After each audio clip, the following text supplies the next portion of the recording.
Hello, આપ સૌનું આજના વિડીયોમાં સ્વાગત છે. આજે આપણે જે વસ્તી ગણતરી ઓનલાઈન ચાલી રહી છે, જેના પ્રથમ તબક્કામાં સ્વગણના એટલે કે વ્યક્તિ જાતે પોતે પોતાની ગણતરી કરી શકે એમાં પ્રથમ અત્યારે મકાન ગણતરી ચાલી રહી છે, જેનો આ વિડીયો આપણે બનાવી રહ્યા છીએ. તો આપ સૌ ધ્યાન આપશો અને જાતે કઈ રીતે સ્વગણના કરી શકાય તેની આ વિડીયોમાં આપણે માહિતી આપવાના છીએ. તો પ્રથમ તો આપણે વેબસાઇટ સર્ચ કરવાની છે, se.census.gov.in. આ વેબસાઇટ આપણે સર્ચ કરવાની છે. આપણા ફોનમાં અથવા તો કોમ્પ્યુટરમાં આપણે આ વેબસાઇટ ગૂગલ પર જઈને સર્ચ કરી શકીએ છીએ. પછી આ વેબસાઇટ ઓપન થશે. એની અંદર આ રીતે આવશે, સેલ્ફ ઇનેમ્યુરેશન se.in.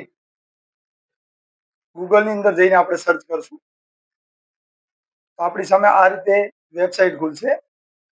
એની અંદર જઈને પ્રથમ આપણે રાજ્ય સિલેક્ટ કરવાનું છે, તો ગુજરાત પસંદ કરશું. પછી નીચે આપેલો કેપ્ચર કોડ એન્ટર કરીને આગળની પ્રોસેસ કરીશું આપણે. પછી જે સૂચના આવશે એ સૂચના વાંચ્યા પછી આપણે ઓકે ક્લિક કરવાનું છે. ત્યારબાદ આપણે આપણા ઘરના વડાનું નામ દાખલ કરવાનું છે. ઘરના જે મોભી હોય, વડા હોય, એમનું નામ આપણે દાખલ કરવાનું છે. અને પછી એક મોબાઈલ નંબર દાખલ કરવાનો છે. મોબાઈલ નંબર ખાસ ધ્યાન રાખવાનું છે, કારણ કે આ મોબાઈલ નંબરમાં ઓટીપી આવશે અને ઓટીપી આપણે સાચવી રાખવાનો છે, કોઈની સાથે શેર કરવાનો નથી. આપણે જે અહીં સૂચના આવી ગઈ છે કે ઘરના વડાનું, ઘરના મોભીનું નામ રજીસ્ટર એટલે કે દાખલ કરવાનું છે, જે આપણે પછી બદલી શકશું નહીં. તો આપણે અહીંયા નામ દાખલ કરી લઈએ.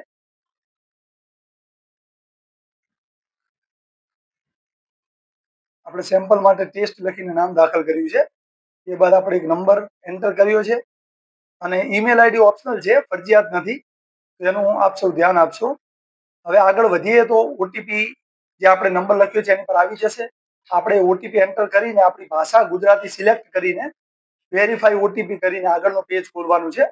આગળનું પેજ જે ખુલશે એની અંદર આપ સૌ જોઈ શકો છો, સેન્સસ ઓફ ઇન્ડિયા 2027 લખેલું આવે છે. એની અંદર હવે આગળની માહિતી આપણી સામે છે. તો જનગણનામાં પ્રથમ ઘરની વિગતો ઇન્સર્ટ કરવાની આવશે. તો ઘરની વિગતોમાં જનગણના ઘરના ભોંયતળિયામાં જે આપણે મકાનમાં રહીએ છીએ એના ભોંયતળિયામાં મુખ્ય સામગ્રી શું વપરાય છે એ આપણે સિલેક્ટ કરવાની આવશે.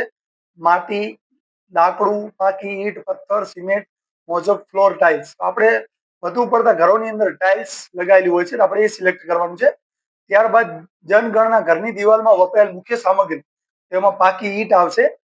પછી નેક્સ્ટ છે જનગણના ઘરની છતમાં વપરાયેલ મુખ્ય સામગ્રી, તો એની અંદર કોન્ક્રીટ આવશે. આપણે આગળ વધીએ. જનગણનામાં ઘરની સ્થિતિ તો ખરાબ છે, સારી છે, રહેવા લાયક છે, એ સિલેક્ટ કરીને આપણે સેવ આપવાનું છે, જેથી માહિતી આપણી આગળ જશે. શું તમે ખરેખર ચાલુ રાખવા માંગો છો એમાં હા લખેલું ક્લિક કરવાનું છે. તો આપણી પાસે આગળનું પેજ ખુલીને આવશે, જેમાં સામાન્ય માહિતીમાં કુટુંબમાં રહેલ વ્યક્તિઓની સંખ્યા એ આપણે દાખલ કરવાની છે. તો આપણા જે પણ સભ્યો હોય, 3 હોય, 5 હોય, 7 હોય, એ રીતે આપણે આપણા સભ્યોની જે સંખ્યા છે એ લખી દઈશું આમાં.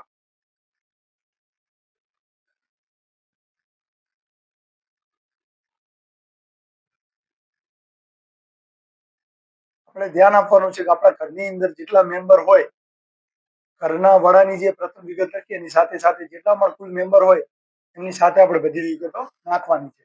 ઘરના વડાનું નામ આપણે સેમ્પલમાં ટેસ્ટ લખેલું હતું, તો જે અંગ્રેજીમાં નામ લખ્યું હતું ઘરના વડાનું, એ જ નામ હવે ગુજરાતીમાં લખવાનું આવશે, આપણી માતૃભાષામાં ગુજરાતીમાં. આપણે એ પણ લખી દીધું છે. પછી ઘરનો મુખ્ય માણસ છે, પુરુષ છે કે સ્ત્રી છે, એ સિલેક્ટ કરવાનું આવશે. એ પછી આપણી કેટેગરી કઈ જાતિમાંથી આવે છે, અનુસૂચિત જાતિ, અનુસૂચિત જનજાતિ કે પછી અન્યમાંથી આવે છે, જે પણ હોય આપણે જે લાગુ પડતું હોય એ પ્રમાણે આપણે સિલેક્ટ કરવાનું છે. બરાબર. હવે આગળ વધીએ તો આપણા મકાનની વિગત છે કે આ ઘરની માલિકીનો દરજ્જો, તો માલિકીનું છે, ભાડાનું, પરંતુ બીજે માલિકીનું મકાન છે, એ ભાડાનું, બીજે પણ માલિકીનું મકાન નથી. આ રીતે ઓપ્શન આવશે, સમજી વિચારીને ક્લિક કરવાનું છે. હવે આપણે જે મકાનમાં રહીએ એમાં ઓરડાઓની સંખ્યા કેટલી છે એ આપણે લખવાનું છે, 3. આ કુટુંબમાં રહેતા પરિણીત દંપતીઓની એટલે કપલ કેટલા છે, કેટલા લોકોના મેરેજ થયેલા છે એ દર્શાવવાનું છે. પછી માહિતી સેવ કરીને આપણે આગળ વધવાનું છે. તો આગળ જોઈએ તો આપણે પીવાના પાણીનો સ્ત્રોત, આપણા ઘરમાં પીવાનું પાણી કઈ રીતે પૂરું પડે છે, કઈ રીતે પહોંચે છે, તો એ આપણે આપ સૌ જોઈ શકો છો. અહીં ઓપ્શન છે. તો શુદ્ધિકરણ પ્રક્રિયા કર્યા વિનાનું નળનું પાણી આવે છે, એ ક્લિક કરવાનું છે. પછી પીવાના પાણીના સ્ત્રોતની ઉપલબ્ધતા, મતલબ કઈ જગ્યાએ પાણી આપણને મળી રહે છે, પરિસર એટલે મકાનની અંદર જ આપણે કનેક્શન લીધેલું છે અને મકાનમાં ન હોય તો પરિસરની નજીકમાં ક્યાંક, અને દૂર હોય તો દૂર લખી શકીએ. પછી જે આપણા ઘરમાં ઇલેક્ટ્રિસિટીનો મુખ્ય સ્ત્રોત વીજળી છે, બરાબર છે. શૌચાલયનો ઉપયોગ, તો હા, ખાસ કરીને ફક્ત કુટુંબના ઉપયોગ માટે આપણે શૌચાલય બનાવેલું છે, એ હા ક્લિક કરવાનું છે. અને ખુલ્લામાં નથી જતા તે તો નહીં આવે આપણે. પછી શૌચાલયનો પ્રકાર છે, તો ફ્લશ જોડાણ, શૌચાલયનું જોડાણ છે. પછી 2 ખાડા વાળું છે. હા, આપણે અંદર ટાંકી બનાવેલું છે જે મળના સંગ્રહ માટે, તો એ રીતે ક્લિક કરવાનું છે. હવે ગંદા પાણીનું જે છે, અથવા આપણે જે પેલો, હા, ગટર આપણે કઈ રીતની છે, ખુલ્લી ગટર છે, બંધ ગટર છે, એની વિગતો ક્લિક કરીને સાચી માહિતી લખવાની છે. પછી પરિસરમાં સ્નાન ગૃહની ઉપલબ્ધતા, એટલે નહાવા માટેનું બાથરૂમ, એમાં યસ લખ્યું છે. હવે આગળ વધીએ તો એલપીજી કનેક્શન આપણી પાસે છે કે નહીં એ આપણે દર્શાવવાનું છે.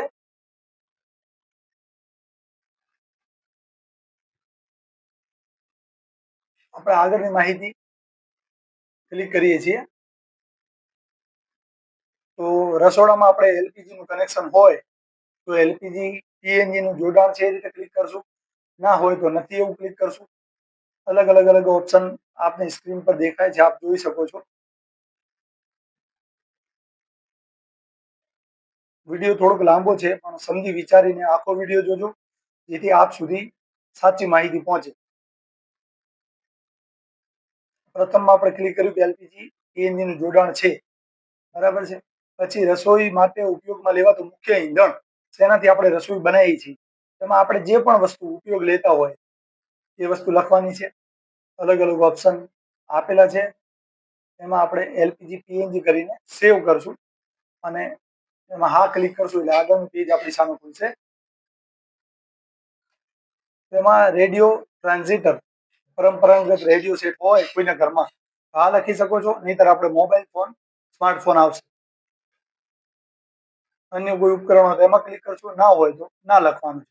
પછી ટેલિવિઝન, જો આપણા ઘરમાં ટીવી હોય તો એ દર્શાવવાનું છે, દૂરદર્શન છે કે કોઈ ડીશ ટીવી લીધેલી છે, કેબલ કનેક્શન છે, અન્ય કોઈ વસ્તુ છે.